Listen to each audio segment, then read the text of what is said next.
Gordailu batean aurrezten duzunean, zure dirua pixkanaka hazten da. Funts batean inbertitzen duzunean berriz, errentagarritasuna lor dezakezu, naiz eta hori hainbat gauzaren mende egon. Eta badago aldi berean aurreztu eta inbertitzea, orain bai. Hautatu dena, funts baten aukerak eta gordailu baten ordainsaria.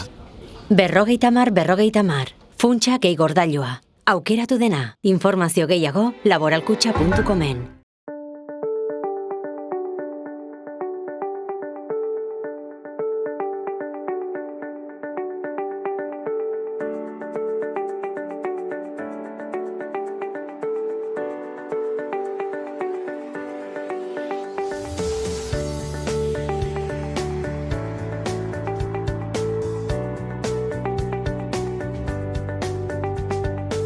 Kaixo eta ongi etorriak saio berri batera gaur urtarrilak 30, osteguna, bi elkarrizketa berri izango ditugu. Alde batetik, Ernesto Pratekin konektatuko gara. Otsailaren batean, Iruñean, manifestazioa egingo dute, Arostegiaren aurkako manifestazioengatik auzipetuak izan ziren 7 lagunei elkartasuna adierazteko, eta honen inguruan hitz egingo dugu Ernestorekin.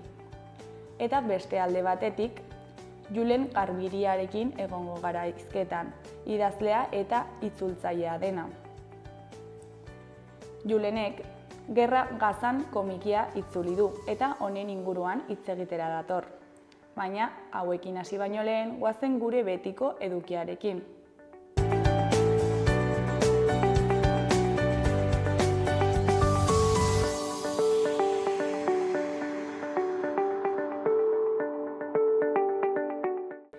Goazen gaurko efemerideak ikustera. Gaurko egun batean, 1962 urtean, barrearen epidemia hasi zen Tanganikan, gaur egungo Tanzanian. Urte batzuk geroago, 1962an, Bloody Sunday edo igande odoltsua Irlandan iparraldeko Derry hirian. Egun berean, baina 1986 urtean, Gandiz mozorratutako antimilitaristak Bilboko gobernu militarraren garitan. Eta bukatzeko 1989 urtean, Gara egunkariaren lehen zenbakia argitaratu zuten, milaka herritarrek akzioak erosita.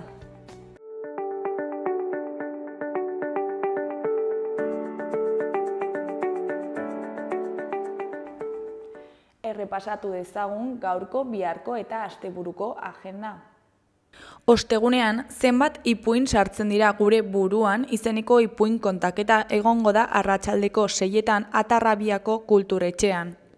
Jaione Urtasun ipuin kontalariak zenbat ipuin sartzen dira gure buruan, ipuin kontakizuna egingo du 4 urtetik gorako txikientzat.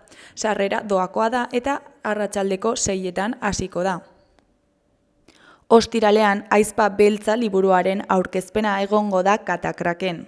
Josune de Goñi Garziak Aizpa Beltza liburua aurkeztuko du Katakraken arratsaldeko 7etan. Aizpa Beltza barruan daramagun hitzalari buruzko hausnarketa poetikoa da.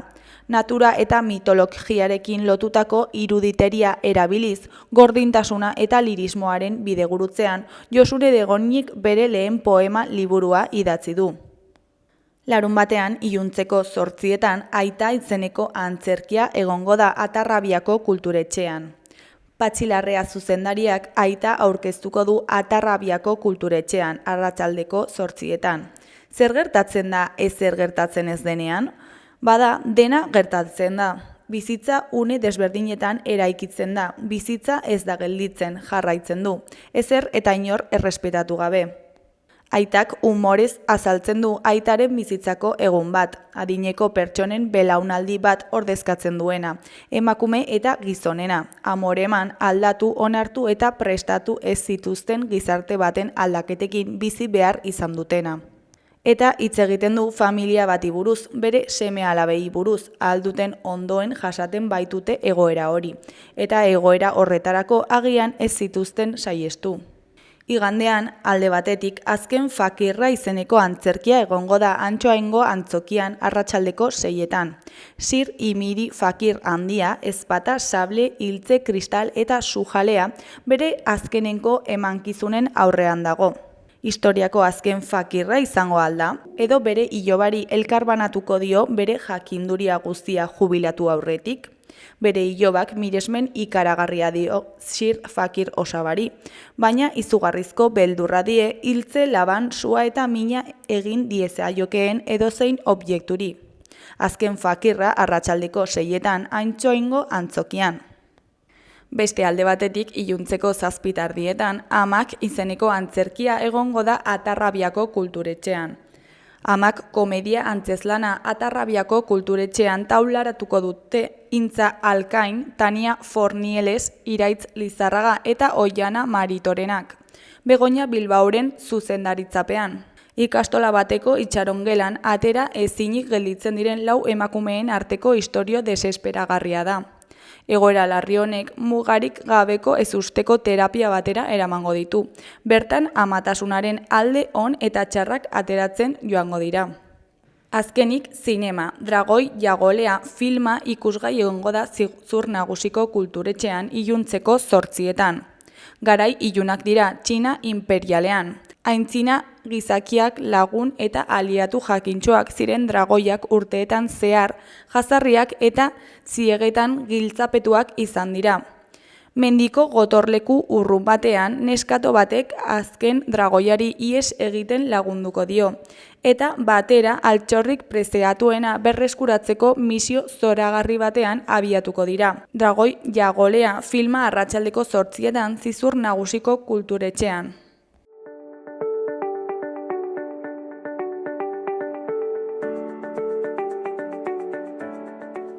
Ikus dezagun gaurko egunkarien azalek zer dioten. Diario de Notiziasen titular nagusian, Nafarroako barne produktu gordina ehuneko 2,7 hazi da batez beste 2024an, eurogunean baino 3 aldiz gehiago. Urteko ehuneko 3ko erritmoan ixten du. Turismoaren bultzadari etekina ateratzen dion estatua baino puntu erdi gutxiago. Familien kontsumoak esportazioen ahultasuna konpentsatzen du. Argazki nagusian, Nafarrak martxoan izango dira Granoillersen, Grafometal La Rioja kanporatu eta gero. Titularrean, Replaza Betionak historia egiten du. Emakumezkoen eskubaloi taldeak kopako azken fasera sailkatzea lortu du, lehen aldiz. Erdiko berrietan, ezkerrekoan, taxi gidari nafarren lanuztea. Eskuinekoan, Navarro Biloslada BHI sexuen arteko gerraren aurka. Goiko berrietan, batetik hizkuntza planek lan eskubideak errespretatzen dituzte.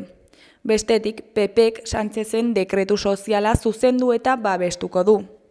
Eskuineko berrietan, alde batetik, Txipitek oposiziorik gabe egingo dio aurre PSN-ren 4. kongresuari. Beste alde batetik, Burlatak ez du lizentziarik emango merkataritza kaleen beheko solairuetarako. Jarraian, Gazteluko plazako taberna jatetxe berri batek Windsor eta Laba batuko ditu. Azkenik, 13 urteko kartzela zigorra Burlatan adingabe bat bortxatzeagatik. Diario de Navarraren titular nagusian, fiskal nagusiak epailearen aurka egin du, eta egia aurkitu nahi ez izatea leporatu dio. Álvaro García Ortizek uko egin zion gorenean magistratuari erantzuteari. Ez omen du Ayusoren mutil lagunari buruzko datuak bidali. Argazki nagusian, Estefania Unzuk maleta prestatzen du, TBS ekoiztetxeko lantaldearen zati bat grabatzen dion bitartean dokumental baterako. Titularrean Berdeliz eta bere erronka handia. 7 egunetan 7 maratoi korritzeko erronkari ekiten dio, kontinente guztietan 7 leku desberdinetan. Eskuineko berrietan alde batetik, gobernuak eta sindikatuek hitzartu dute gutxieneko soldata 50 euro igotzea. Beste alde batetik, ekonomia ehuneko 2,7 hazi da Nafarroan eta ehuneko 3,2 Espainian. Jarraian 13 urteko kartzela zigorra 13 urteko neskato bat bortxatzeagatik Burlatan.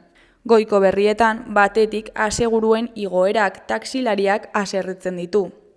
Bestetik Ondoeza Tafallan isun oldeagatik.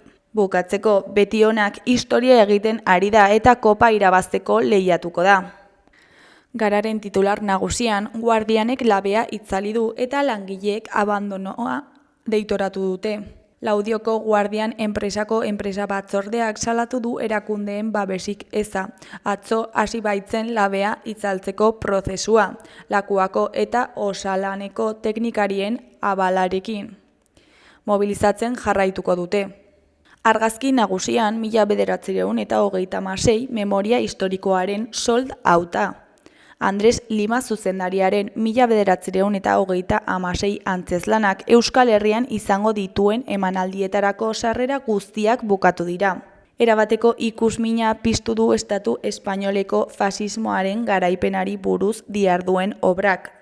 Bihar taularatuko dute lehenengo aldiz Bilboko Arriagan. Erdiko Berrietan, Goikoan, EAJan, Olano agertzen da Ortuzarren eta Estebanen arteko pultsu gogorrean. Behekoan Euskal Ordezkaritzak ohartezintzat jodu Marokoren betoa. Goiko Berrian, HTren obretako langile hoiek abusu oso larriak salatu dituzte. Beheko Berrietan, alde batetik gizatasuna eta planeta bera ameldegiaren ertzean izeneko erreportaia dugu. Beste alde batetik zaila da Gazako suetenaz baikor izatea, dio Jesus Nuñezek arabiar munduan adituak.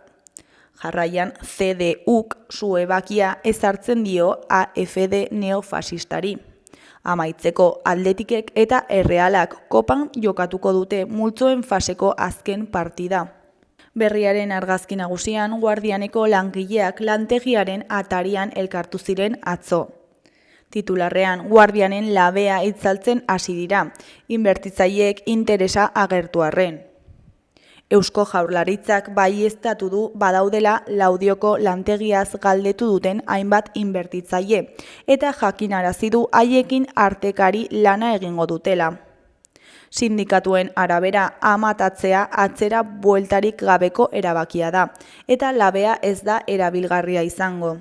Beheko argazkian, Einaut eta Joseba Alvarez aitasemeak erdian pankarta eusten, atzo Donostian. Einaut eta Joseba Alvarezek isunak jaso dituzte, baina ez espetxe zigorrak. Ezkerrean Mireia Sainz Ogasungintza Publikoaren aldeko herri plataformako bozeramailea dugu. Honen hitzetan, geroa eta zailagoa da osasun zentroetan arreta presentziala lortzea. Goiko Berrian libertimendua. Eletan piztuko da aurtengo aroa. Eskuineko Berrietan, Goikoan, Inigo Kabakas herri armailak ukatu egin du beste zaleak mehatxatu dituela. Behekoan, Israelek gaur arteko epea eman dio Uruguari Jerusalemgo bulegoak ixteko. Euskal Herria irratiaren titular nagusian, Laba elkartearen eta Windsor tabernaren lokalak bateratuko dituzte. Modu horretan, euskara eta euskal kultura hiriaren bihotzera eraman duen proiektuari egonkortasuna eta sendotasuna emanen diote. Eskuineko Berrietan, Goikoan saioa honekaren hitzetan, bertsoaroak bertsolaritzaz beste modu batean gozatzeko aukera ematen digu. Otsailaren 4tik 27 bitartean eginen da Nafarroako bertsozale elkarteak eta Iruñeko udalak elkarlanean antolatzen duten bertsozikloa, 6 saiorekin. Behekoan, Nafarroako museoko zerbitzuaren azpikontratazioa salatu dute AFAPNA, ELA, Comisiones Obreras eta UGT sindikatuek.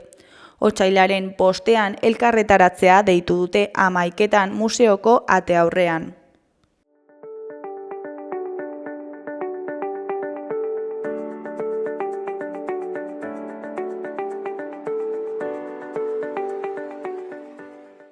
Kaixo, lehen aipatu dugun bezala, orain Ernestorekin gaude.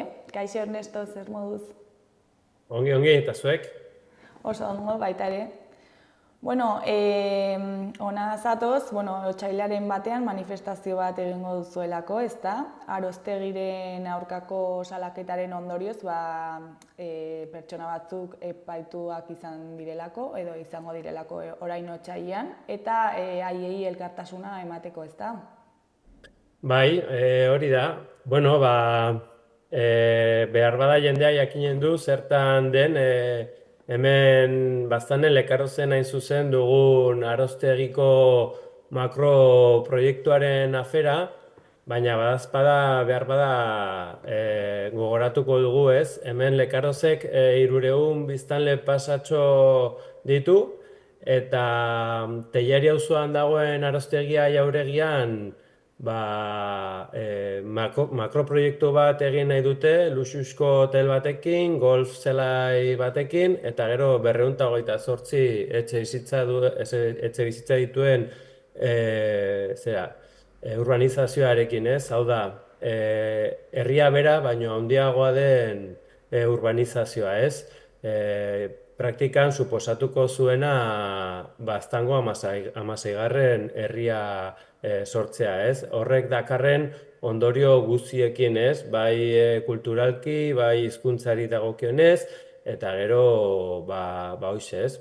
Golf zelaia adibidez ere aipatzen alda, ez? Nola baiteko torriko zela haunditzera herrian gurekin ditugun arazoak eta gero bertzerako argudioak ere kontrakotasuna agertzeko ere baitugu, ez? Izan ere gaur egun Baztanen etxebizitza inguruan dagoen arazoak ez zuen inondik inora konponduko, areago iniziatiba espekulatzaile hauek torriko ziren etxebizitzaren gaia makurtzera oraindik, ez? Turismoaren ereduaz ere solasten alginen, eta, 11 arrazoi eta argudio proiektuari kontra egiteko, ez? Eta, borroka luzea izan da, 20 urte baino gehiago izan dira, eta zuk aipatu dituzun afera hauek azken 3 urteetako gauza dira, izan ere 2021 batean, eta baimen guziak zuzen izan gabe, makinak sartu zituzten eremura eta obrarekin hasi ziren, ez? Orduan, herritarrek berehala reakzionatu zuten, eta, beren obrara sartuz eta beren gorputzak paratuz makinen aintzinean, ez? Lehenbiziko egunetan sartu atera batzuk egin ziren makinak gelditzeko, eta mobilizazio espontaneo hori nolabait deribatu zuen obran bertan egin zen akanpada iraunkor batean, ez? Eta akanpada eta ekintza horien bidez lortu zen momentuan obra gelditzea, hori ere azpimarratu nahi dugu, obra bai gelditu zen, baino proiektua ez dago geldirik, zoritxarrez, eta obra, akanpada eta ekintza horien ondorioz, torri ziren gero zitazio batzuk, eta orain abenduan ezagutu genuen, pixka bat ze eskatzen zitzaien zehazki, eta epaiketa data zein zen, ez? Hasiera batean, eta zuk aipatu zu hasieran, otsailean egitekoa zen epaiketa, baina azkenean maiatzaren 19-tik 23-ra eginen da, ez? Eta, hor jakin genuen, 7 baztandarri leporatzen zitela talde kriminal antolatua izatea, eta, denetara 20 urte espetxe zigorra, eta 56.000 euroko zigorra, ez? Orduan, berehala erreakzionatu zuen jendeak, eta antolatu zuen Aroztegiko Elkartasun Komiteak, eta komite honek deitzen du larun batean egitekoa den manifestazioa Iruñan, ez? Pixka bat salatzeko lurraren defentsan inguruan ematen ari den kriminalizazioa, eta elkartasuna adierazteko 7 baztandar hauekiko. Eskerrik asko hain ondo azaltzeagatik, baina igual guazen atalka. Zer da, zer suposatuko du honek ingurumenerako, honen sorrera? Ingurumenari dagokionez, egia erran, lehenbiziko egunetik, adibidez makinak sartu ziren lehenbiziko egunetik ikusi genuen nola 100 urtetako aritzak moztu zituzten, ez? Eta urbanizazioa egiteko 100 arbola moztu beharko zituzten. Gero uraren kudeaketaz ere hitz egiten aldugu, ez? Lehen aipatu dut, Lekarozen batzutan ur eskasia izaten dugula, eta golf zelaia etorriko zen uran eskasi hau areagotzera. Gero bertzetik eta jakin behar da, golf zelai baterako sortzen diren manta berde horiek guti dutela belaitik, ez? Eta hori horren berde eta horren beraiek behar duten egoeran mantentzeko pestizida pilo bat eta sustantzia kutsakor pilo bat erabiltzen dituztela, horrek bakigu, ez, gero pestizida guzti horiek filtratzen direla bertako erreketara, eta, bueno, alde horretatik, eta gero, bueno, turismoaren ereduari buruz ere solasten algara, zen ez da bat ere ekologikoa, ez da bat ere eramangarria, ez, zeren hor eskaintzen den turismo motak eskatzen du mugimendu haunitz, bai hegazkinez, bai autoz, eta aldaketa klimatikoaren testuinguruan argi ikusi dugu garraiatzeko modu horiek edo mugitzeko modu horiek ez dela bat ere jasangarriak, ez? Adibide batzuk paratzeagatik. Eta gero, praktikautasunaren aldetik beharrizkoa ikusten duzu, imaginatzen dut ez, baina modu praktikoan zergatik egin behar dute hor lau izarreko hotel bat eta golf zelai bat, ez dakit, hor baztanen, ez da, ez dakit turismo hori, ez du turismo horrek erakartzen, ez? Bai, hor oinarrian duena da beste garai bateko logikei erantzuten dien proiektua dela. Hau da, pelotazo urbanistikoen logikari erantzuten dio, ez? Hor bazen jauregi bat lur batzukin, eta bere garaian proiektu honengatik berkalifikatu ziren lur guzi horiek, eta hori da, ez? Eta 330.000 eurotan erositako belaiek gauetik egunera 9 milioitako balioa izatera pasatu ziren, ez? Orduan, adriloaren politika eta kulturaren garaiak ziren, nahi gara solasean duela 20 urte baino gehiago, beste logika batzuk erabiltzen ziren, eta honekin, hasieratik, guk bederen argi ikusi genuen, pelotazo urbanistiko bat emateko asmoa zegoela, eta hala izan zen, ez?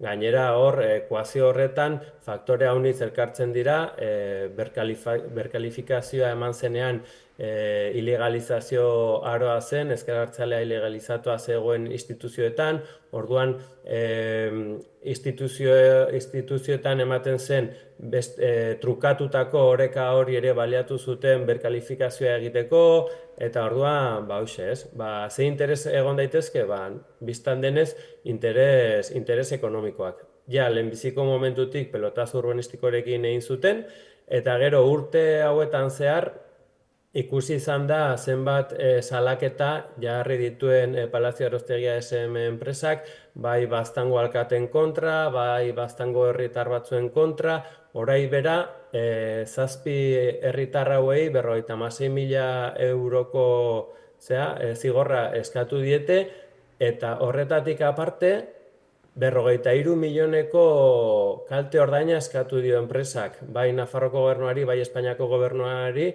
alegatuz, ez dutela proiektua aski babestu eta indemnizazioa nahi zutela, ez? Eta gainera, arriskua dago ere indemnizazio hori edo kalte ordain hori 7 herritar hauei eskatzeko, eta, ikusi da, urte hauetan guzietan, enpresa aldetik eman diren mugimendu guziak, joan direla alde batetik salaketak eta bertzetik diru eskaerak, ez? Orduan oso argi dago bilatzen dutena da sosa, argi eta garbi. Hasieran pelotazo urbanistikoarekin, gero proiektua ez dutenez gauzatu, oraindik eta sos gehiago, ez? Eta lehen aipatu dut, proiektua ez dute gauzatu, baina proiektua ez dago geldirik. Obra daude geldirik, ez proiektua. Orduan hor ere arriskua oraindik zera dago, martxan dago. Osea, 20 urte pasa dira, baina oraindik proiektua aurrera doa, ez da? Bueno, aurrera ez, obra geldirik dagoelako, zorionez, herritarrei esker gelditu zelako, baino egia da, proiektua ez dagoela geldirik, eta nahi izan ez gero, etorkizun batean, hemen guziak lortuz gero, aktibatzen halko zutela. Zuen bururik izanen, hankarik ez bururik izanen, aipatzen ditugun argudio guzia hauengatik, ez? Baina horregatik ere eskatzen diogu Nafar gobernuari Pesiza bertan bera uztea, ez? Pesiza da trikimailu juridiko bat erabili zutena Baztango eta bertako instituzioen gainetik pasatzeko, non bertako erakundei erabakitzeko ahalmena kentzen zaien eta zuzenean pasatzen den Nafarroako gobernuen eskutara, ez? Orduan, guk erraten dugu inposaketa hori erabate antidemokratikoa dela, bistan denez inposaketa bat den enean, eta guri erabakitzeko gaitasuna kentzen digula, eta horregatik eskatzen ditugun gauza guzi horien artean ere eskatzen diogu Nafar gobernuari Pesiza bertan bera uztea, eta zintzoki jokatzea, eta erabakitzeko proiektuaren inguruko erabakiak bertan hartzea, ez? Ulertzen dugulako, bertako instituzioek eta bertako herritarrek alde batetik bere lurraren zera erabakitzearen jabe izan behar direlako, eta beraiek erabaki behar dutelako zer den ona Baztango eta zer nahi dugun eta zer ez, ez? Osea, berez, eskumena Baztango udalarena zen, Pesiza baten bidez edo Pesizaz baliatuta, Nafarroko gobernuak eskumenak kendu zion, ezta? Eta horregatik proiektua aurrera atera izan da. Bai, horregatik aurrera egitekotan egingo zuen olako trikimailu batengatik, ez? Izan ere, hemen ez da bakarrik ordezkari politikoek egiten dituzten adierazpenetan edo onartzen dituzten mozioetan, baizik eta egiten diren mobilizazioetan ere ikusten da herritarren parte hartzea, eta gainera, bai Lekarozko kasuan 2009an, bai Baztan mailan 2016an, herri galdeketak egon ziren proiektu honen inguruan, eta herritarrek masiboki bozkatu zuten proiektuaren kontra, ez? Eta Baztango udalak ezin du deus egin egoera hori salatzeko eta eskumena berreskuratzeko? Baztango eskumenak berreskuratzeko ez, biztan denez, Pesizaren trikimailuaren bidez hori kendu diotelako, baina egin, bai, jardun politikoa egiten aldu, mozioak onartu eta adierazpenak egin eta salaketa publikoa egin ez. Eta adibidez, orain berriki onartu dute mozio bat, Oroztegiko inposaketa salatuz, eta 7 herritarra hogei elkartasuna adieraziz, eta otsailaren bateko manifestaziorako deituz, ez? Gero, aipatu duzu, enpresa modu ilegalean jardun egin zuela, eta zergatik, zertan aritu da ilegal? Bai, erran dut, baimen guziak zuzen eduki gabe, izan ere prozesu bat egin zuten jakiteko, esleitzeko obra, eta enpresa batek lortu zuen obra hori, gero epaile batek utzi zuen prozesura bertan beiti, eta eskatu zien prozesua errepikatzea, hau da, obra egin behar zuen enpresa aukeratzeko prozesua errepikatzea. Eta hori egin gabe, prozesu hura errepikatu gabe, obrekin hasi ziren lehenbiziko prozesuan obra lortu zuen enpresarekin, ez? Eta hori bitxia da, zeren erran dut, hemen guziak zuzen eduki gabe hasi zirela obrarekin, administrazioak ez zuen deus egin, herritarrek beren gorputzak paratu zituzten makinen aitzinean eta obra gelditu zuten, eta obra gelditu eta 3 hilabetetara bertze sententzia bat atera zen, non erraten zuen herritarrek arrazoia zutela eta ez zituztela baimen guziak obrarekin hasteko. Hala ere, ondorioak ez ziren izan baimenak izan gabe obra hasi zen enpresaren kontra, baizik eta obra gelditu zuten herritarren kontra. Hau da, legalidadea betearazi zituzten herritarren kontra, ez? Hor sekulako paradoxa dago, ez? Eta legeak zer esaten du horren aurrean? Ze, klaro, obra bat, hasten bazara obra batekin eta ilegala baldin bada edo ez dituzu baimen guztiak, hori desegin behar duzu, ez? Ni legetan ez naiz aditua, ez naiz abokatua, baina argi dut, nik nire etxean obra bat hasten naiz obra batekin baimenak izan gabe, argi dut isunen bat edo zerbait jasoko nuela. Eta kasu honetan ez obra txiki bat, baizik eta sekulako obra, 100 arbol moztu zituzten eta pista berri bat ireki zuten eta dena, eta gero epaile batek onartu duen bezala baimen guztiak izan gabe, eta guk dakigula ez dute inongo ondoriorik izan, ez? Orduan horrek ere zer pentsa ematen du, ez? Hemen aberatsek egiten dituzten gauzen inguruan eta justizia berdina ote denendako eta. Eta 7 auzipetuei dagokionez, zer egoeratan aurkitzen dira orain? Orain urduri daude, normala den bezala, izan ere espetxera joateko mehatxua hor dute. Zera ekonomikoa ere mehatxu bat da, baina erran behar da, kasu horretan, herritarrek lagundu dutela adibidez 56.000 euro horiek lortzen, eta alde horretatik babesa handia dutela. Gero egun hauetan, manifaren bezpera hauetan, ikusten nahi gara elkartasun keinuak ari direla llegatzen, ez bakarrik Euskal Herriko zoko guztietatik, baizik eta munduko beste zoko batzuetatik. Aste honetan jakin dugu Latinoamerikako hainbat erakundek sinatutako komunikatu bat, bai Portugaldik, bai leku ezberdinetatik, Milanotik atzo ere jasotzen genuen argazkiren bat, elkartasuna adierazten, eta alde horretatik elkartasuna jasotzen, baina beraiek, normala den bezala, kezkaz bizi dute egoera, izan ere espetxera joateko arriskua edo aukera hor dago, mailaren gainean, ez? Baina, guk erraten diogu lasai egoteko gure babesa dutela eta aldugun guzia eta gehiago eginen dugula beraiek espetxera ez joateko, eta karriketan proiektua irabazi dugun bezala, epaitegian ere sententzia irabaziko dugula, ez? Eta laguntza legala jaso duzue? Laguntza gela ze zentzutan? Abokatu batena edo... Laguntza baino, bai noski kontratatu behar izan dute abokatu bat, beren burua defendatzeko.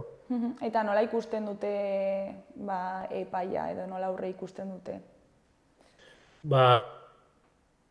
Eta izanen da, eta bai ikusten dute, eta tensio, eta ohartzen direla, tensio handiko egunak izanen direla, ez? Izan ere, badire lekuko pilo bat deklaratzekoak, tartean Guardia Zibil pilo bat eta Polizia Nazional pilo bat, Polizia Foral pilo bat, barkatu, eta kontziente dire, egun horietan gezur raunitz erranen direla, beren gainera, eta edo beren inguruan, eta hori dena jasotzeko prest egon behar direla, ez? Segurazki astokeria haunitz erranen dire, izan ere akusazio bera astokeria handi bada, ez? Erratea talde kriminal bat direla, eta segurazki aurreikusten dugu deklaratzera joanen diren Guardia Zibilak eta Polizia Foralak hori azpimarratzera eta hori nabarmentzera joanen direla, eta holako kasutan bakigu ze papera jokatzen duten, ez?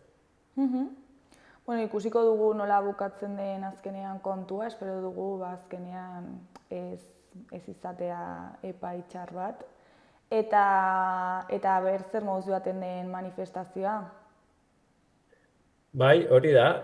Guk lan handia egin dugu, erronka handia zelako, lako manifestazio bat deitzea, Iruñan, bastandi kanpo, eta handik eta hemendik bakigu autobusak antolatu direla, eta jendea hurbilduko dela. Guraldi ona bederen euria ez duela eginen ere badakigu, gaur egun, edo den aurrerakuntzekin, eta gure aldetik azpimarratzea hori ez, alde batetik eskatzen dugula Aroztegiko proiektua gelditzea, baina beste ideia da lurraren defentsan ematen den kriminalizazioa ere salatzea ez, eta horregatik deitu dugu manifestazioa Iruñan. Iruditzen zaigulako epai edo afera honek ez diola bakarrik eragiten Aroztegiko aferari, baizik eta nolabaiteko prezedente judizial bat ezartzen alduela, eta 7 herritar hauek zigortuak izaten badira, arrisku handia dago Euskal Herriko edozein herri mugimendu, edozein protesta, talde kriminal bezala epaitua izatea eta zigortua izatea, ez? Orduan, orain oso importantea da bai epaileari, baino bai gizarteari agerian uztea 7 baztandarra hauek ez direla kriminalak, herri mugimendu bateko kideak garela eta ahitu garela proiektu injusto eta inposatutako baten kontra, eta hori ez da talde kriminal bat izatea, ez? Eta ez dugula kasunetan onartuko, eta beste Euskal Herrian barna dauden beste borroketan ere ez? Horregatik eman izan nahi diogu karakter orokorrago bat, eta baztanen egin beharrean Iruñan egitea. Bueno, Ernesto, hemendik manifestaziorako deialdira egonbidapena luzatzen dugu. Eta zuri mila esker gurekin hitz egiteko artetxo bat ateratzeagatik, eta ea zer moduz bukatzen duen kontua. Ederki, mila esker zuei ahotsa emateagatik, eta erran bezala gonbidapena egina da, lurraren defentsan kriminalizaziorik ez, Aroztegia gelditu lemapean, larun batean Iruñeko epaitegietatik atxaldeko 4etan abiatuko den manifestazioan parte hartzeko gonbidapena, eta hor egonen garela. Bueno, mila esker Ernesto, agur, ondo segi. Bai, agur.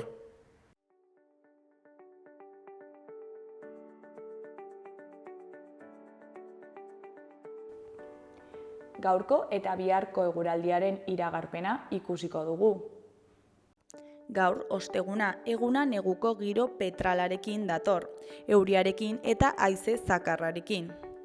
Euria erruz egingo du eta ia atsedenik gabe, eta baliteke zenbait tokietan zaparradak trumoitsuak izatea eta txingorra egitea.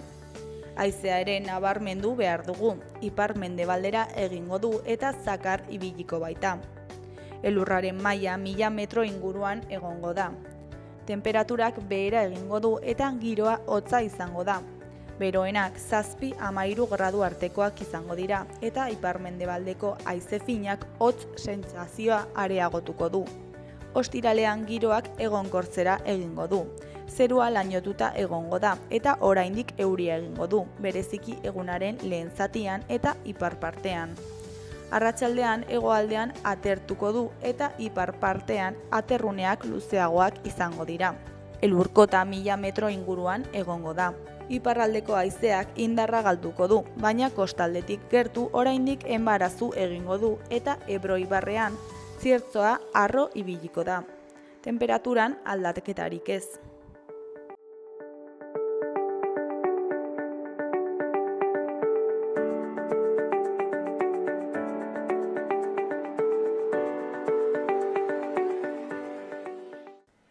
Kaixo, lehen aipatu dugun bezala, orain Julen Garbiriarekin gaude, idazlea eta itzultzailea dena. Kaixo, zer moduz? Opa, egunon, bai, ondo. Bueno, Gerra Gazan komikia itzuli duzu, ezta? Bai, aurtengo, igazko Durangorako itzuli nuen, aurrek urtean, 2023an Jousakoren Palestina itzuli nuen, eta hau nolabait, trilogia bat da berez, eta trilogia horren amaiera izango litzateke. Eta, zertan datza edo zertaz hitz egiten diogu Gerra Gazan komikiak?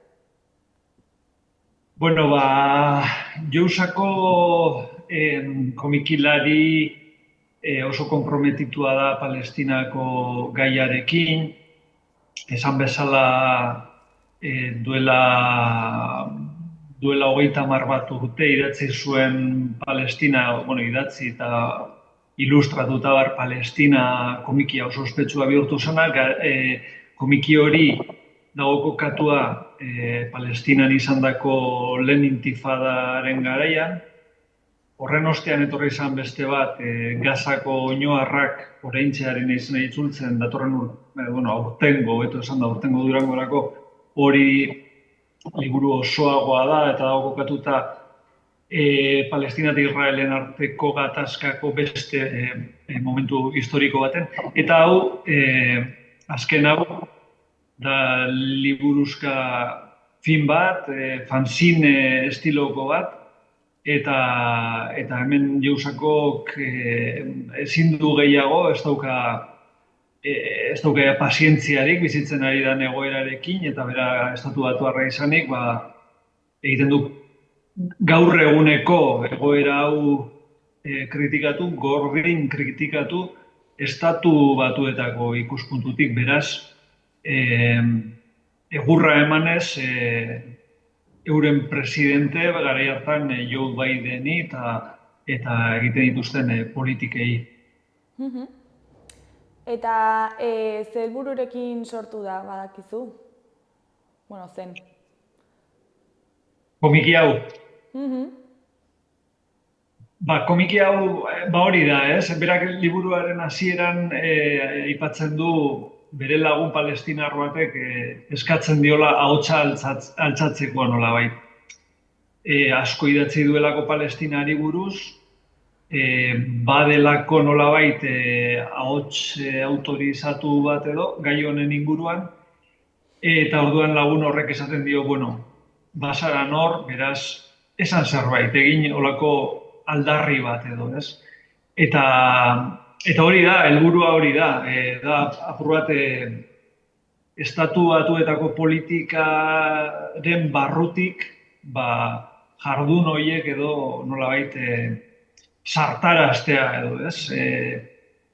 Errezada askotan, gure ikuspuntutik, estatu batuaren jarduna kritikatzea edo Israelen jarduna kritikatzea, batzutan zailagoa da behar da barru horretatik egitea, ez? Eta berak hori egiten du. Eta itzulpenaren ideia nondik dator eta zergatik orain momentu honetan? Hau urgentziazko lan bat da. Urgentziazko lan bat, esan nahi dut, komikia bera. Berak Jousakok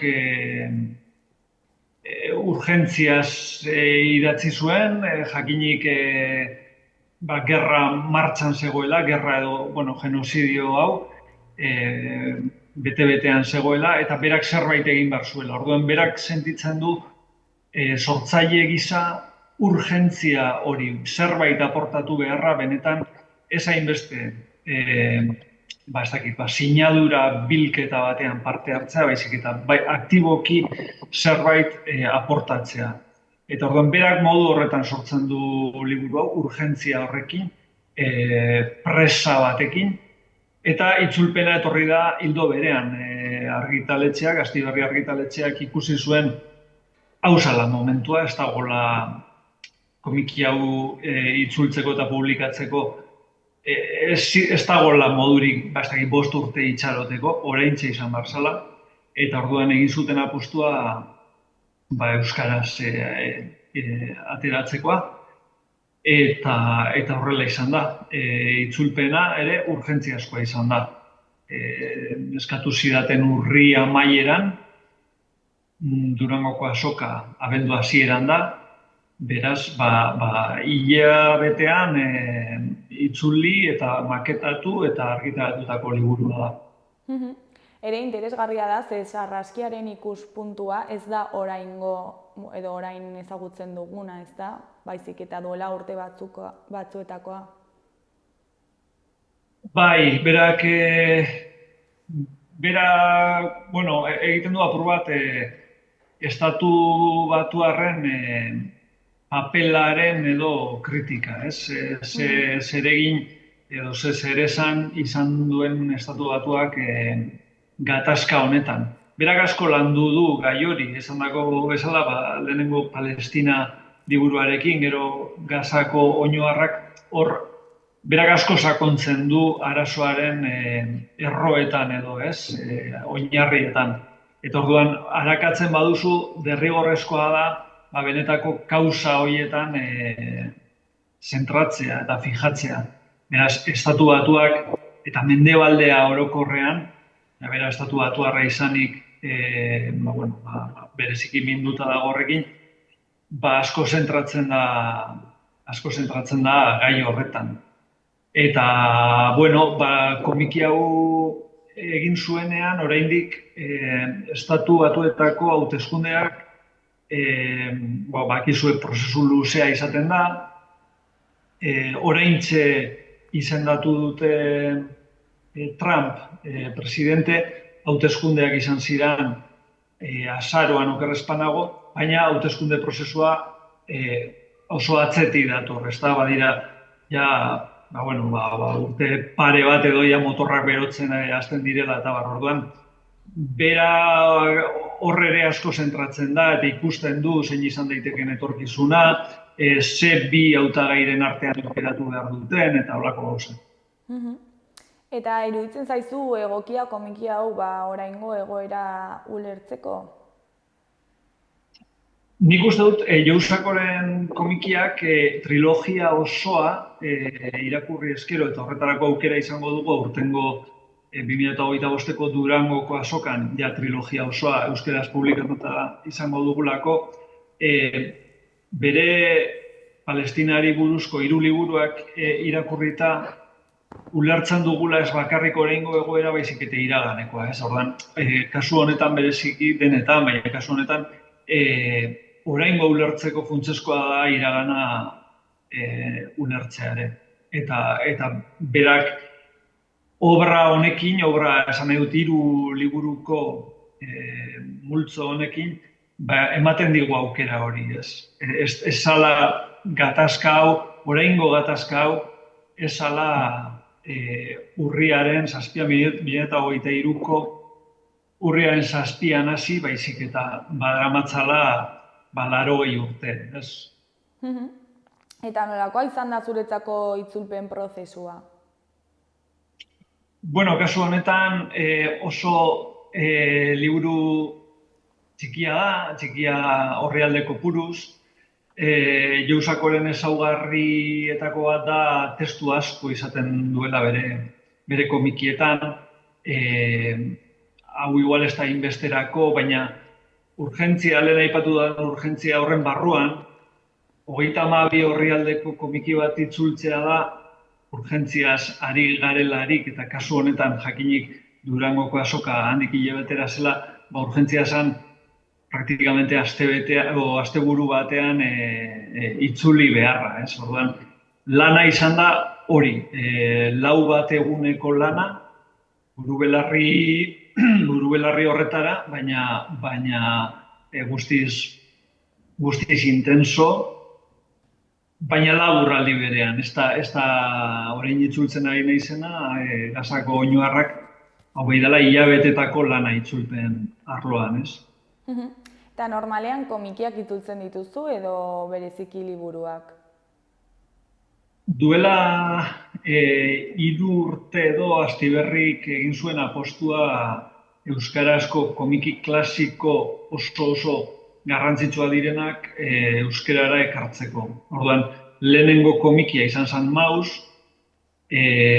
komiki egintzan dagoen obrarik handienetakoa behar bada handiena, ez dakit, ez naiz atrebitzen horrela sailkatzera, baina, badagolako adostasun bat, esateko Maus dela behar bada olako gailur bat edo, ez? Orduan hori izan zen lehenengoa, eta, nigan konfiatu zuten, eta hori izan zen itzuli nuen lehenengoa. Bigarrena izan zen Palestina, 3. izan da orain dugun hau, Gerra Gazan, eta hurrengoa izango da Gazako oinuarrak. Etorri egin zaidan zerbait da, ez dut egin orain arte, baina beste prozesua da, diferentea da, testuak baditu beste errestasun batzuk, hori baitu bere zailtasunak, zerrakit, testua zeren barruen, bunguioen barruan kabitzearena, ez? Inglesa adibidez oso hizkuntza sintetikoa da, oso gutxirekin asko adierazteko gai dena, eta euskera aldiz, baitu bere deklinabidea, baitu bere aditzak eta aditz laguntzaileak, eta da hizkuntza bat asko zer espazio handiago hartzen duena. Orduan, testu bere edo esan nahi bera, globo berean sartzea, marrazkiak berez ezin dira aldatu komikietan marrazkiak, eta marrazkien barruan daude globoen formak, ez? Orduan, testua apurra moldatu garrena, itzulpenen mota diferentea da, eta oraintxe duela 3 urtea ari naizena bizitzen. Eta zer egiten zaizu zailagoa, liburu bat itzultzea edo komiki bat? Liburuak, nik hau ez da galdera erraza erantzuteko. Liburu on bat, ondo idatzita dagoena, errazagoa da seguruenik itzultzeko liburu txar bat baino. Liburu txar bat, pentsa daiteke, hau idazleak, ez dakit, alegin erdia egin du idazteko, nik ere alegin erdia egingo dut, ez da horrela.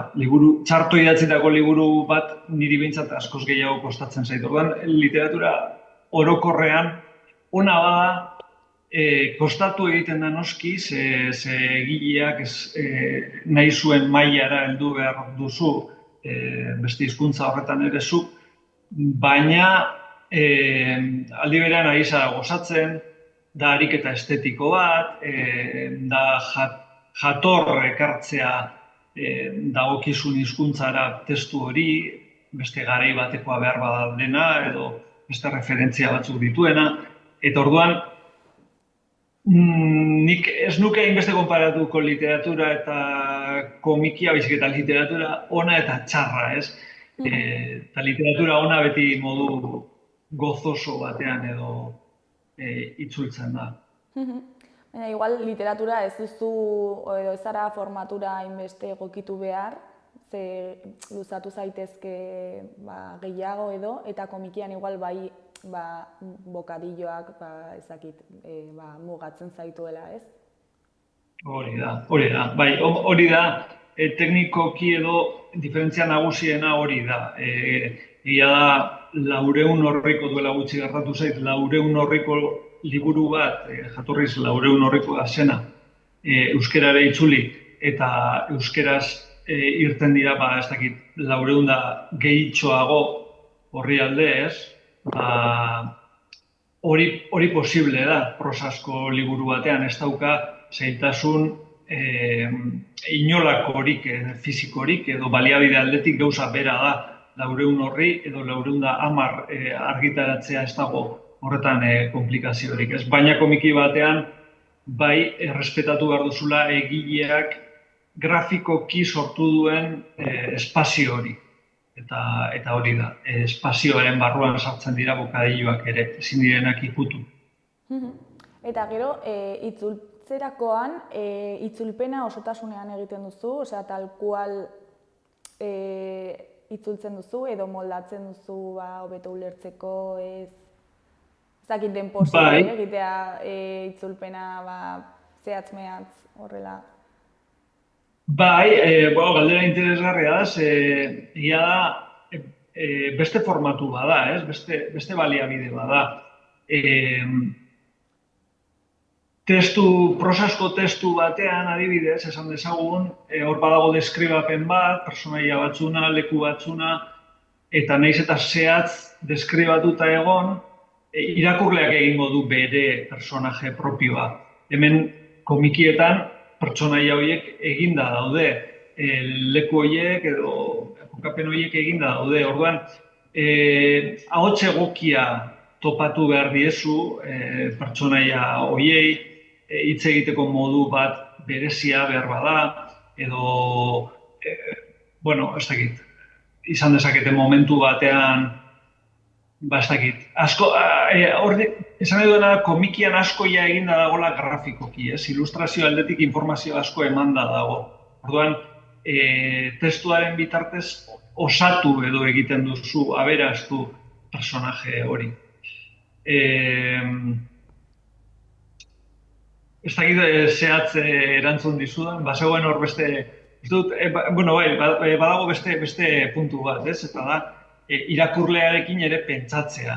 Kasu honetan, ez dakit, oso bisualki sartzen den produktu bat edo denez, nik beti daukate irakurlea buruan, prosan ere bai, noski, baina honetan ez diot nire buruari permititzen irakurleak zalantzak izatea irakurtzen ari den horri buruz. Gustatzen zait komikia, nik ere komikiak irakurtzen ditudalako oso orrialde bat bestearen atzetik, ez? Eta ez dut nahi irakurleak txarto egindako itzulpen baten gaitik trabak izatea edo berriz atzera joan berriz izatea honek esan nahi izan du hemen edo modu horretan gertatzen zain niri itzulpenetan, komikien itzulpenetan. Eta gero, pil-pilean dagoen gai bat izan da, eta pertsona guztiak daukagu horren inguruan gure pentsamendua edo iritzi bat. Nola, erreza egin zaizu pertsonaiaren ikuspuntua berenganatzea eta hori isladatu beharra, ez dakit horrekin ados zauden edo ez, baina egin zaizu zaila? Bueno, banago ados, behitu, Palestina komikiak baditu bi parte nola bait. Palestinak dauzka 300 bat orrialde, eta hau dago idatzita 1980 inguruan, ez? Eta zer kontatzen da Palestina horretan, Joe Sacco bera egilea, baina personaje bihurtuta badoa Palestinara. Eta berak aurretik izandako bizipen batzuen gaitik eta derrepente bururatzen zaio egingo duela Palestinari buruzko komiki bat, baina bera izanik protagonista, ez da. Orduan, Palestinaren hasieran, komiki horren hasieran, Joe Sacco oso personaje markatua da, eta oso asko zentratzen da komikia berarengan. Eta orduan badu ikuspuntu ziniko bat, graziosotxo bat, Palestinarren egoerari buruz, edo zer esaten du, bera da protagonista. Baina horlako baten, konturatzen da, hango errealitatea askoz ere garrantzitsuagoa dela kontatzeko bere bizipen propioak baino. Ez orduan horra aldatu egiten zaio txipa. Bueno, niri komiki hura itzultzen egon nintzenean hasieran oso inkomodoa egin zitzaidan Joe Saccoren hasierako diskursoa itzultzea. Benetan gogorra. Esan duzu moduan denok daukagu gure posizioa, denok daukagu gure bizipena edo sentsibilitatea gai honi buruz, edo izan daiteke beste gairen bati buruz. Nik kasu honetan mundu mailan edo nazioarteko gaietan hau da betidanik gehien larritu izan hauen gaia, ez? Gazte nintzenetik eta bar. Orduan, komiki horretara heldu nintzen, hasi nintzen itzultzen eta oso inkomodo sentitzen nintzen Joe Sacco horrekin. Gero ja rekonziliatu nintzen ze personaje ere aldatu egiten da. Baina, oraingo komiki honetan, Gerra Gazan honetan, Joe Sacco guztiz haserre dago gertatzen ari denarekin. Eta hori bat dator edo hurbilago dago nire jarrerarekin, ez. Eta orduan, bere amorru hori itzultzea, zentzu horretan, erraza izan da. Eta ez zaizu batzutan gertatzen, azkenean itzulpen hori zure izenarekin sinatu behar duzu, eta agian ez baldin bazaude ados ideia batekin, ez ja liburu honekin, baizik da beste batekin, ezakit agertzea hor zure izena, eta ezakit norbaitek igual pentsatzea zuk hori pentsatzen duzula. Bueno, horrek esan nahiko luke oso ondo itzulitako liburua dela, norbaitek pentsatuko balu ni naizela egilea, ez? Eta ez litzateke seinale txarra izango. Baina itzultzaile lanak hori dauka, ez? Eta da, beti itzuli behar duzula egileak esan duena, naiz eta ados egonez, ezta? Hori ja nik uste dut itzultzaile lanean onartuta dugula, eta iritziak iritzi itzuli egiten duzu, ez? Beste gauza bat izaten da batzutan, estilo aldetik edo ikusten duzula liburuak ez duela modu baten edo bestean funtzionatzen, ez? Ez duela ondo horritzen edo ez dakit, edo gehiegitan errepikatzen duela hitz bat eta zu jarriko zenukela sinonimoren bat, ez? Baina, bueno, berak erabili badu hitz bera, behar bada, bueno, ez bada oso kargantea edo ez bada oso nabarmenki deigarria modu txarrean edo, errespetatu egin behar da. Hor badago oreka bat, ez? Topatu beharra. Ze puntutaraino, noski, berea itzuli behar duzu fideltasunez, baina zure hizkuntzan pentsatuz. Orduan, literaltasunera ere ezin da jo, ez? Hizkuntza batean gauzak modu batean esaten dielako edo espresioak modu bateko dielako eta itzultzen ari zaren hizkuntza horretan beste funtzionamentu bat dutelako sintaktikoki edo dena delakoa esaldiek edo, bueno, orduan modu askotan gerta daiteke galdetzen duzun hori ados ez egotearena, iritzi aldetik, hau da, ideologikoki, asko sentituz, baina egileak agintzen du nola baitez. Eta itzulpenaren kalitateari dagokionez, pozik zaude egindako lanagatik? Bai, nik egia esan Jousakoren lehen esan dizudan hasieran kostatu zitzaidala bere tonoa harrapatzea edo bere aldartearekin bat egitea eta hori hasieran gertatu zitzaidan, beste komiki horrekin, Palestinarekin, honekin ja, ideologikoki oso hurbil sentitzen dut, tono aldetik oso inteligentea iruditzen zait, nola eramaten duen narrazioa, nolako gogoetak egiten dituen, hain orrialde gutxirekin, ze 32 orrialde dira, eta orrialde bakoitza da zaplasteko bat, kritikatzen dituen personaje horien kontrako zaplastekoa, baina baita irakurleari emandakoak, ez? Orduan, ez dakit, tono aldetik eta ni gustura sentitzen nintzen, ulertzen dut ere, edo nik honela bizi dut, komikiak itzultzea euskararen zelebrazio badela, nik horrela bizi dut, euskararen zelebrazio bat, eta orduan disfrutatu egiten dut komikiak itzultzen, ematen dit espazio bat, behar bada beste kontestu batzutan ez nukena izango, ez? Hizkera gazteagoa erabiltzea, edo igual behar bada orain arte inun erabili ez diren egitura batzu, probatzea, edo komikia beste zerbait da. Da zerbait ahoskoagoa, biziagoa, eta gustatzen zaitarren hori. Eta, bueno, ja, Julen, bukatzeko, zer da komiki honetaz espero duzuena? Bueno, komiki batek eta arteak oroar behar bada gutxi egin dezakete realitatea aldatzeko, ezta? Eta are gutxiago hain realitate gogorrari buruz ari garenean, eta hain gure esku ez dagona, ez? Hain urrun geratzen zaiguna gure eskuetatik. Baina ni, bueno, ez dakit, beti pentsatu nahi dut kontzientziaren bat edo pizteko balio dezakela, edo behintzat hitz egiten jarraitzea gai honi buruz, hori askotan aipatzen da, ez? Ez utzi hitz egiteari Palestinari buruz, eta, bueno, ez dio saiogun utzi. Eta komiki honek balio badu horretarako, apur bat zirikatzeko, beste norbait kausa honetara batzeko, baina bataiatxo bat, hori bintzat, ez dakit irabazita, baina bintzat galduta ez dugu izango.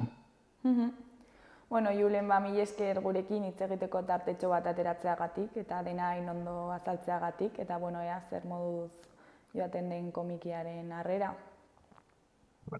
Eskerrik asko zuei, gonbidapenagaitik eta elkarrizketa atseginagaitik, nahi duzuen arte. Ondo segi, Julen, agur. Agur bai.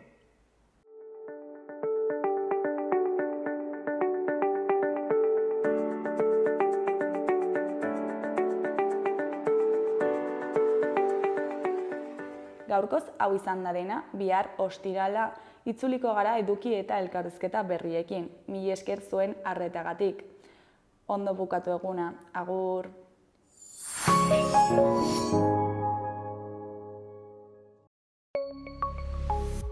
Gobierno de Navarra. Nafarroako gobernua.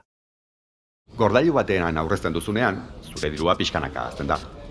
Funts batean inbertitzen duzunean berriz, errentagarritasuna lortezakezu, naiz eta hori hainbat gauzaren mende egon. Eta badago aldi berean aurreztu eta inbertitzea, orain bai. Hautatu dena, funts baten aukerak eta gordailu baten ordainsaria. 50-50, funtsa gehi gordailua. Aukeratu dena, informazio gehiago laboralkutxa.comen.